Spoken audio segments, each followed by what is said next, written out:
The Buju Banton and Wayne Wonder situation could have been handled very differently. I think we can all agree that there was a more mature way for both parties to address this situation. Okay, what they are speaking about really pertains to the business side of the music industry, right? We know that intellectual property laws have changed the music industry drastically.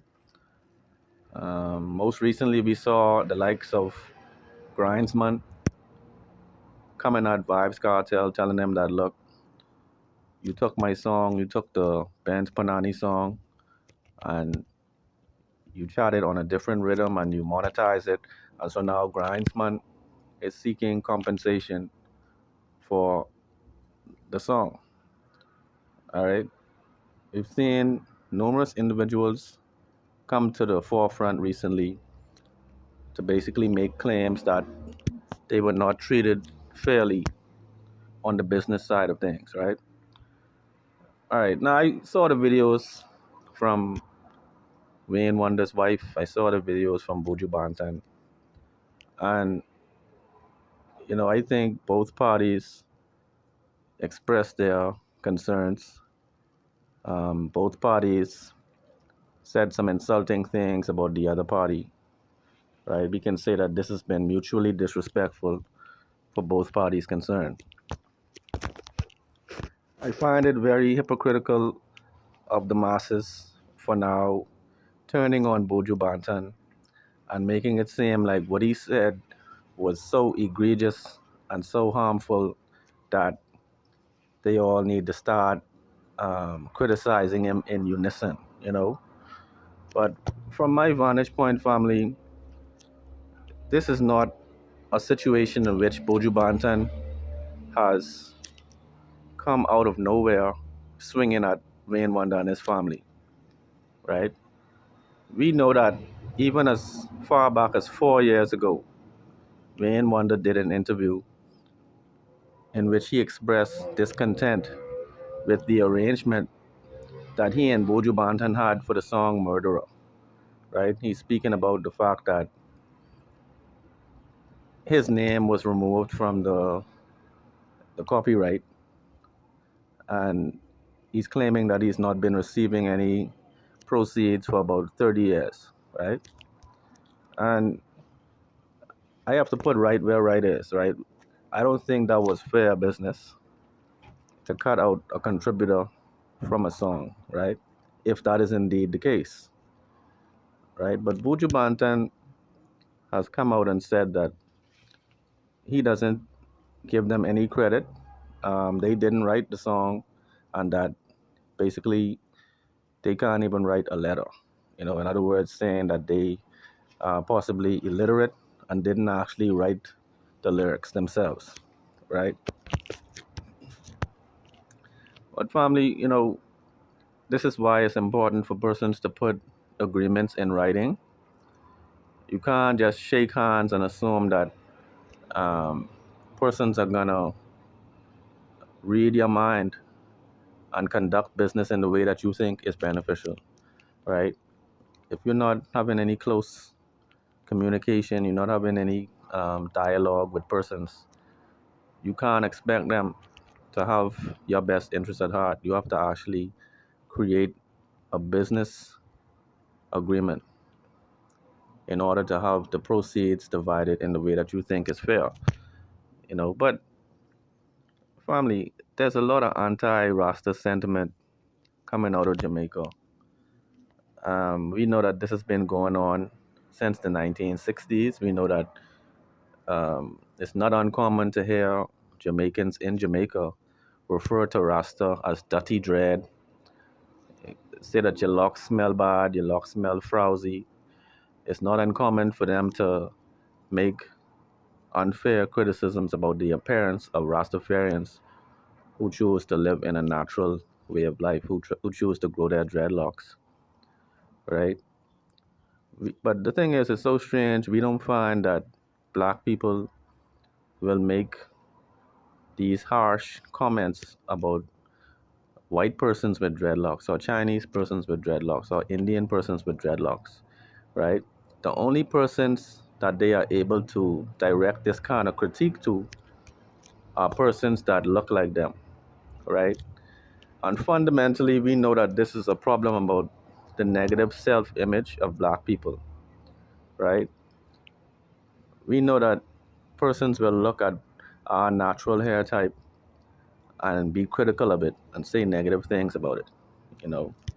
But this whole situation between Buju Banton and Wayne Wonder's family is really stemming from an interview that Buju Banton did with Queenzflip, who is a battle rapper, vlogger, and persons calling him a comedian, but he's not really like a comedian by trade. He just happens to be a funny person.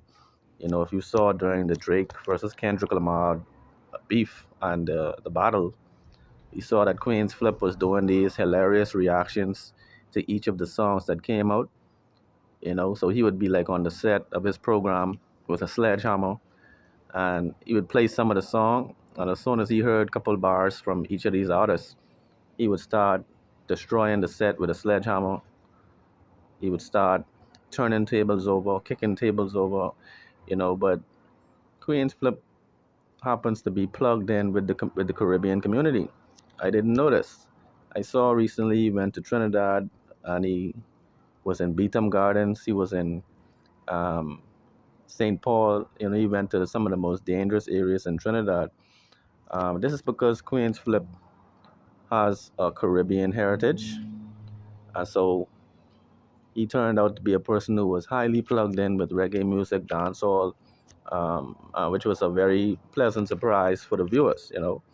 But in having this conversation with Buju Banton, it is clear that Buju Banton is a mature, wise individual. From this, based on this interview, you can tell that Buju Banton would prefer diplomacy over character assassination, right? We saw that in the Queen's Flip interview. Queen's Flip told him that he saw a video in which Wayne Wonder had said that he fell out with Buju. So we wanted to ask Buju what was the cause of it, right? And you can tell that without any disrespect, Buju Banton was content with speaking in general terms. He didn't even call Wayne Wonder's name. He didn't speak about his wife. As a matter of fact, he didn't really want to give any energy to the comments, right? He spoke generally and he said that, you know, not every friend is going to be in your life for your entire life. You know, you weren't born with them. So obviously, you're not going to see them every day of your life. You know, some people come in our lives for different reasons, some temporary, some permanent. You know, that's just a part of life. But the thing is, Buju did everything to avoid criticizing Wayne Wonder, who he said is his friend and his brother, right?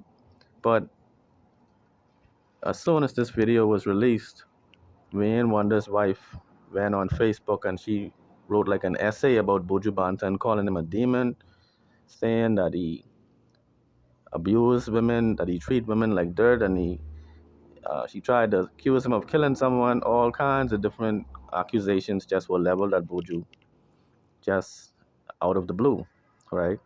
Now, understandably, we see that Buju was blindsided by these comments, and he decided to respond with some vitriol, right? Many people on YouTube who are criticizing Buju Banton are hypocrites because every day they get up on YouTube, sometimes in a 1 hour, 2 hour, 3 hour live stream, using every kind of profanity when it's about like when they speaking about the opposition music factions. You know, if they speaking about some fans of a rival artist, they're gonna call them every name in the book. They're gonna call them homosexual. They're gonna call them a waste man, or they're gonna call them all kinds of disparaging names. They're gonna tell them the SYM.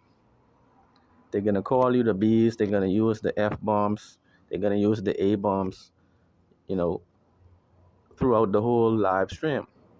Whereas when a Rastafarian says SYM, all of a sudden now it's the most egregious thing. Oh, I can't believe Buju said that. He really said that. He told her SYM. Oh, he told her to go and SC and go and let somebody, F the H. Yeah, Buju said some. He said some tough things. He said some things that you could say that he went a little overboard. But why is this a surprise? Practically 90% of Jamaican social media consists of these types of terms. And, it's really hypocritical because, once again, the people who criticize in Buju are comfortable with a bald head cursing. They comfortable with a bald head using profanity. As soon as Rasta said, oh no, stop the world, let me off. I can't believe Rasta said this. But come on, man. Peter Tosh made a whole song named Bumbaclat. Are we really gonna say this right now? Peter Tosh made a song. The whole chorus of the song was Bumbaclad, oh Rasclad, right? I don't hear anyone saying that Peter Tosh is the scum of the earth and this and that. We all knew that it's just a form of expression, all right? And when people attack us, it's not always good to fight fire with fire, but at the end of the day, if persons are being disparaging towards you in the public space, in the social media space, and you now turn around and return this energy, how is it that only one person is left with the blame? Buju Banton, if he is wrong, then Wayne Wonder's wife is wrong because she started the disrespectful rhetoric after his interview. And Wayne Wonder is wrong because Wayne Wonder was speaking critically of Buju Banton, likely while he was in jail, after he was released from jail, because he felt he is owed some revenue, right? I believe there was just a different way for this situation to be handled. But, as far as the Rastafari community, clearly, even in Jamaica, the place of its origin, of the origin of some of the elders, well, actually the principal elders of the movement, clearly there is still a lot of work to be done for the full human rights and dignity of Rasta to be restored. All right, because as I said in the previous video, it was only in 1963 when the actual prime minister told the police to bring in every Rasta, dead or alive. This is documented. So even today now, a few decades later, clearly this sentiment still exists. It's been passed on generationally, and even the younger generation, the children, the young adults, um, the mature adults still harbor this type of mentality, right? Black people still have a negative self-image. So when they look at a Rasta with dark skin and with so-called kinky hair or, you know, dreadlock hair, they look at it as being unkept, as being dirty or unsightly. Whereas if a person comes from another country, a white country, and they come with their dreadlocks, it's all about, oh, Irie and Yaman and all of these different types of statements. And one more thing, family, I always said that governments in the Caribbean were very hypocritical for their treatment of the Rastafari community. Because in every tourist market, they sell t shirts with a drawing of a Rastafarian with a spliff in his mouth. In every tourist market, you will find figurines and pipes showing and depicting Elder Rastafarian. Um, Even on the tourism advertisements, you will find that there is the use of One Love and Yamon and all these different types of things. People will be using phrases like Irie in the art and iconography. And it really just shows that persons are really willing to exploit Rastafarians and the image of Rastafarians, the music of Rastafarians, the diet of Rastafarians. But they will do this and still disrespect Rastafarians, even artists who have been helping to ease the tension and speak about the realities of our society. Even these artists aren't spared from this vitriol in society. Okay? But like I said, I'm not giving Buju a pass. I don't believe that Rasta should say certain types of statements in social media. I don't think we should get into the slack speaking and all of that. So I agree with some of the comments that are being made, but at the same time, he has every right to defend himself. I don't think anybody is criticizing Wayne Wonder on his wife for the things they have been saying, but for some reason, only Rasta wrong. Like I said, once again, this is just another example of the duplicity in society. Um, they just won't give Rasta community a break, even in Jamaica. All right, but family, let me know your thoughts in the comments below. Do you believe that I'm wrong? Um, Buju should just be criticized without there being any nuanced opinions, or do you believe that I'm right and Wayne Wonder and his wife should issue an apology and actually come to the table and negotiate an equitable settlement for their musical contribution? But family, let me know your thoughts in the comments below with all these dynamics. One love.